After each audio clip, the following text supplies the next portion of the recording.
I come from a very small village. My father, well, he's half Irish. He's a lorry driver, but he's always been really keen on engineering, and he's always working on cars and bits and pieces.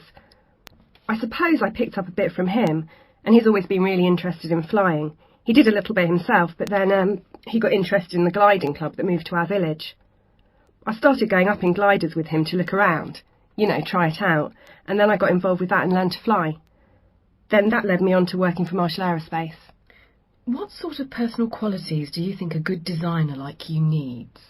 You've got to be a really hard worker. Some jobs will come in on a Friday afternoon and they need to be done by Sunday morning, so you have to work over the weekend.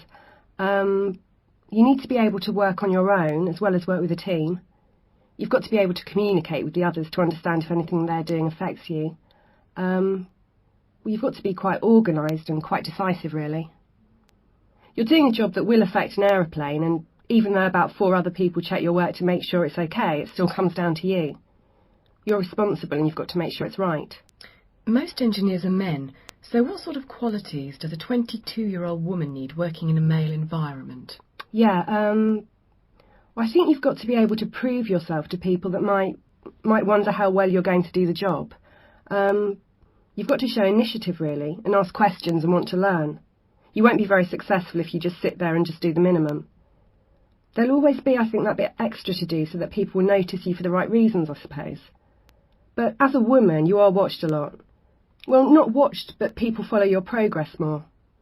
When I worked on the planes in the hangars, everyone knew me because I was the only girl there.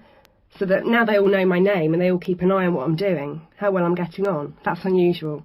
I know a lot of the male apprentices know very few people in the hangars, even though they worked here for the same time.